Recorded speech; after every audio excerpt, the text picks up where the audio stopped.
Now, after Philip had his surgery this summer to remove floaters from his eyes, we're joined by Maria Musati from Moorfields Eye Hospital to tell us more. Good morning to you. It's lovely to have you here.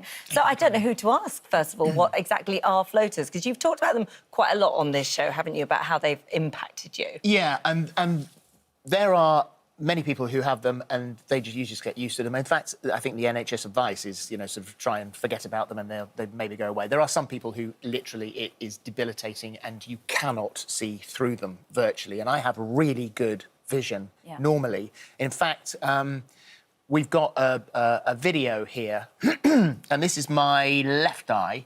And so that's them. And when it goes black, they've asked me to look to one side and then look back. So that's them immobile. And then as I move, that's what's swimming. Do they go across your eyes when you're reading? So, like, for example, when you're reading autocue, could one get stuck and then you wouldn't be able to read? You've seen me at Dancing on Ice, because the autocue at Dancing on Ice is on the other side of the ring. Yeah. And so if one sits in front of that, then that can blur out a full line. So if you're looking at the sky, it can look something like this. But mine was like 10 times worse than that. Maybe 100 times worse than that. When I had them both done over the summer, and the first time I lay in the garden with a clear blue sky, I burst into tears because it was the most extraordinary thing. For the first time in decades, there was no rubbish in my vision.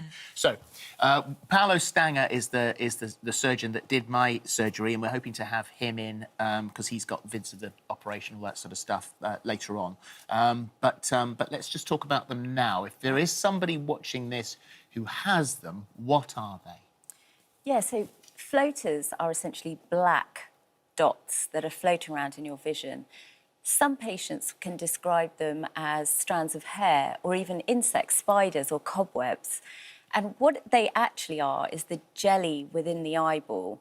So your jelly starts to condense, it loses its moisture content, like our skin and the rest of us, and it starts to shrink and condense. And it's when the light enters the eye and hits the jelly, it almost forms that shadow that you see as this floater.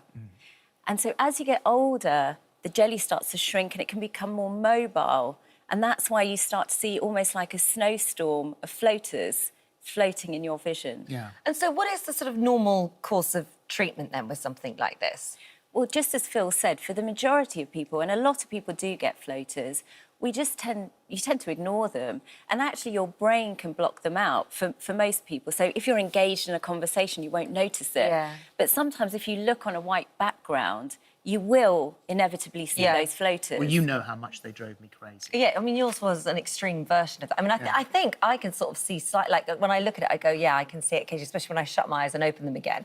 But, nothing like that all the time. I could see them with my eyes shut. And that's the thing. So when you've got patients who are very plagued by this, you can go forwards and have an operation where you essentially remove the jelly of the body of the eye. So if you have a vitrectomy, if you have a full vitrectomy, then within a year you're likely to get a cataract. That's true. If you have the partial vitrectomy, which I had, then you don't get the cataract, and that's the pioneering edge of this, is the fact that I wouldn't have the full vitrectomy because I've had lasered vision and my vision is really good. So I didn't want to mess that up with, knowing that I was definitely going to give myself a cataract. But with this new pioneering surgery, you don't get the cataract. Yeah, and they actually did quite a large study 2 years ago, which they published, of over 500 patients who had floaters that had a vitrectomy. Over 90% were really satisfied or very satisfied. 85% said they had complete resolution of symptoms, but 50% of those did develop a cataract within a year. So it's great that this new surgery can hopefully avoid that. There are things, though, that you need to sort of keep an eye on, literally, and it can become more serious. And you say this is this flashing lights type of thing. Just explain that. Yeah, so if you've got floaters and they're long-standing, they're usually not to worry about.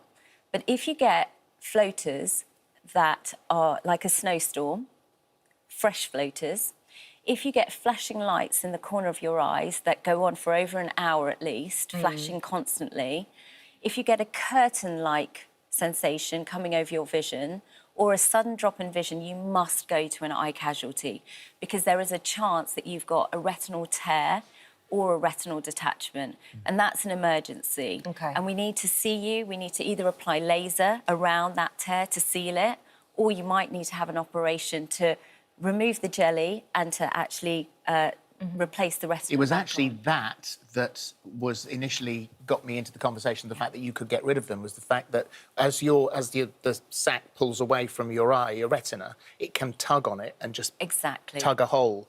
And in my left eye, it tugged a tiny hole, which they then fixed very, very easily. And then I said, what can you do about this rubbish in my eye? Yeah. And that's how the conversation started.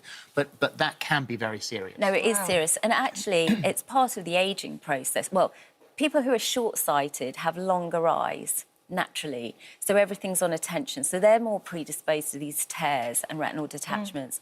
But as we all get older and we lose that moisture content, our jelly is fixed at certain points in the eye. And as it's shrinking, it tugs. And when it tugs, it can cause a tear. Sometimes it doesn't. But then that's when the jelly becomes free in the eye, and that's when the floaters can be more bothersome. So it's always good to talk about eye health because you need to keep your eyes healthy. Regular eye checks very important. Keep Really time away important. from screens. Don't look at screens for too long. Spend time outside. Definitely. So a regular eye check is essentially at least once a year. And I want to emphasise for children as well, because our eyes are developing up to the age of about 8. That's where we're getting all the signals. So good to just have an optician and that the you go and see. pathways are passing to the brain. Yeah, and so we need to maximise that.